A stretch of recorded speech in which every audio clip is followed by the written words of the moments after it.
Assalamualaikum warahmatullahi wabarakatuh, Ustaz Rahmat. Waalaikumsalam warahmatullahi wabarakatuh. Ini mungkin beberapa pertanyaan-pertanyaan dari sahabat-sahabat yang lain ya. Bagaimana menumbuhkan cinta kepada Rasulullah SAW, Ustaz? Di setiap tahunnya kita merayakan peringatan Maulid Nabi ini, bagaimana agar nantinya insya Allah kelak kita menumbuhkan syafaat dari beliau? Silahkan Ustaz. Terima kasih dari hamba. Ini hamba Allah di Barat Kota.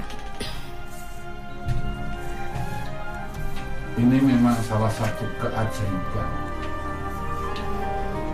di mana termasuk saya ini, dan mungkin saudara-saudara, kita itu tidak pernah melihat Rasulullah, tidak pernah melihat sahabat, tidak pernah melihat tabi'in, tidak pernah melihat tabi'in. Paling-paling kita hanya melihat orang tabuk-tabukan. Tetapi dengan penjelasan para ulama, kita kok bisa iman. Dan kita imannya tertanam yakin, bahkan ikhlas mati demi Islam. Ya. Ini luar biasa ini. Ya tentunya semua ini karena apa? Nah inilah kemujiatan Rasulullah di antaranya. Karena apa? Memang kita tidak bertemu dengan Rasulullah, tapi kita bertemu dengan pewarisnya. Siapa dia? Para ulama. Maka al-ulama warasatul anbiya. Ulama itu penerus Nabi. Maka mohon maaf ini, kalau ada orang berjabat tangan, mencium tangan ulama, bahkan mungkin sampai merangkul dan lain sebagainya. Kalau pribadi saya mengatakan, saya dalam hati saya bertemu dengan penerus Rasul. Karena di dalam hatinya, di dalam otak ulama itu ada warisan Rasul. Itu sikap tawadhu seorang ulama. Maka kalau Mbak Nada itu mungkin suatu saat datang dari lingkungan pesantren, bagaimana ulama-ulama bertemu begitu indahnya, begitu saling tawadhunya, bahkan bersalaman saja begitu saling merendahnya. Kadang sampai ini gede saja. Cium tangannya tidak dibolak-balik. Sampai menunduk sekali seperti itu ya. Kenapa? Karena di dalam diri ulama itu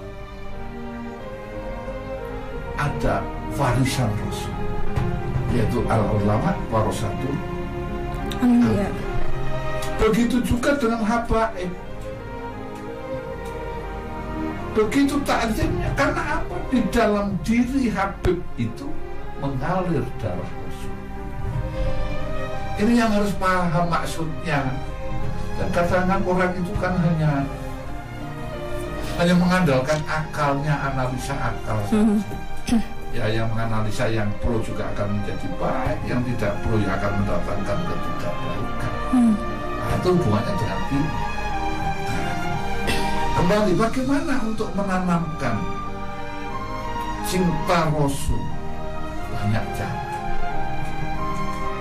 Bisa menyampaikan cerita-cerita kepada anak kita yang kecil, anak sendiri maksud saya. Ya, selalu dikasih cerita-cerita kisah Rasul. Begitu juga dalam urutan sering disampaikan kisah Rasul. Dan banyak hal-hal yang dapat kita lakukan, terutama kalau kita itu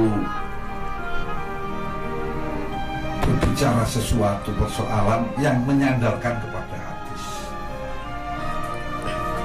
di mana hadis itu disebutkan qala Rasulullah. Artinya apa?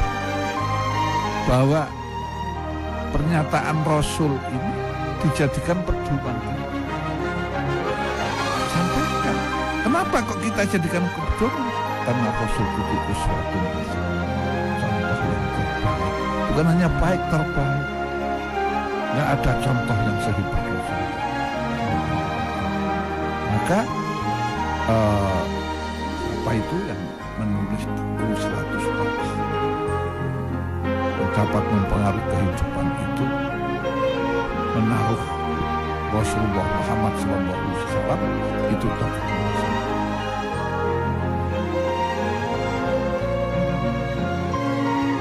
Ini harus paham. Ini kebetulan seorang ulama ahli sejarah ini yang menulis, bukan orang Islam.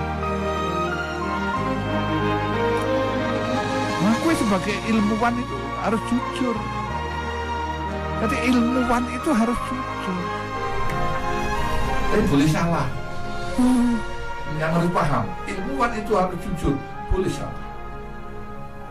Tapi kalau politikus harus benar, boleh bohong. Bedanya itu Ustaz ya? Bedanya di situ. Jadi kalau ada politikus bohong, nggak usah kaget. Ya memang boleh bohong, tapi harus benar.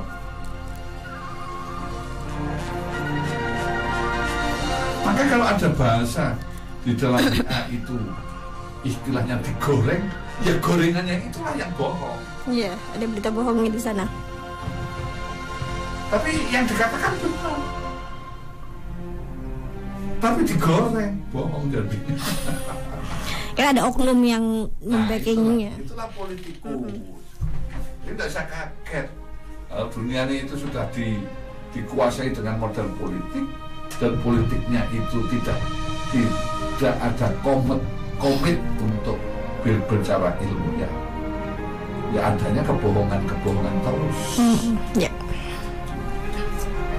Ya sekarang kan banyak kebohongan. Janjinya bohong.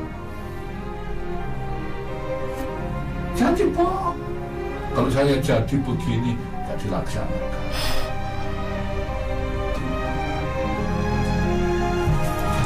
Maka ada yang mengatakan bedanya dengan pil KB. Kalau pil KB itu, kalau lupa, jadi. Jadi kalau di politik, kalau jadi lupa. Kebalik jadinya ya. Ini perbandingannya pil KB Ustaz. Nah inilah tadi kita tanamkan kecintaan, banyak cinta-cinta, banyak pelajaran-pelajaran yang terkait dengan Rasul. Ya seperti sekarang ini, mohon maaf ini saya sebagai pengamat, sebagai ilmuwan, termasuk bagian dari juga peneliti lah, dokter juga. Kondisi sekarang begini ya karena Pancasila itu penanamannya tidak seperti pada masa Orde Baru. Jadi kita ini dalam berbangsa bernegara ya sadar maupun tidak sadar mengalami kepenurunan. Malah bukan peningkatan ya. Makanya kalau kita berideologi Pancasila ya harus kita tanamkan kepada generasi penerus kita. Kalau dulu menggunakan P4, sekarang mau apa? Itu terserah pemerintah. Tapi ideologi Pancasila itu harus ditanamkan betul. Mulai TK sampai perguruan tinggi, bila mana perlu sampai S3. Ada materi Pancasila. Ini, ya, sarjana,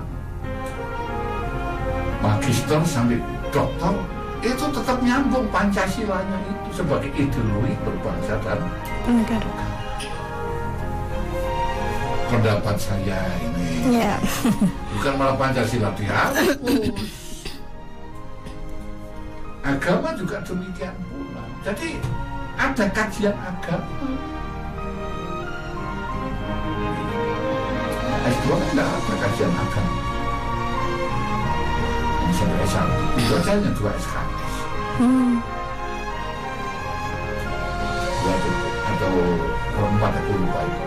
Sekarang lebih sedikit malahan ya. Sedikit lah pokoknya. Tapi kalau ada kajian-kajian walaupun sedikit tapi terus menerus terbimbing dalam bidangnya, berarti nanti kalau dia S3 itu tetap membuat makalah tentang Pancasila, membuat map tentang agama. Jadi yang kita tonjolkan mungkin bukan bagaimana kita sholat, tapi bagaimana kita mengamalkan sholat dalam kehidupan. Artinya apa? Asal dari sholat itu bagaimana? Nah, sehingga yang Muslim itu dituntut untuk menulis tentang agama yang ia yakini, sehingga bimbingan beragama itu terus berkembang dan berkembang dan berkembang terus, sehingga akhirnya mudah-mudahan akan menjadi manusia Indonesia yang Pancasilais. Alhamdulillahirrabbilalamin. Subhanakallahumma wa bihamdika asyhadu an la ilaha illa anta astaghfiruka wa atubu ilaik. Maha suci Engkau ya Allah dan segala puji bagimu. Aku bersaksi bahwa tiada Tuhan melainkan Engkau. Aku mohon ampun dan bertobat kepadamu. Wassalamualaikum warahmatullahi wabarakatuh.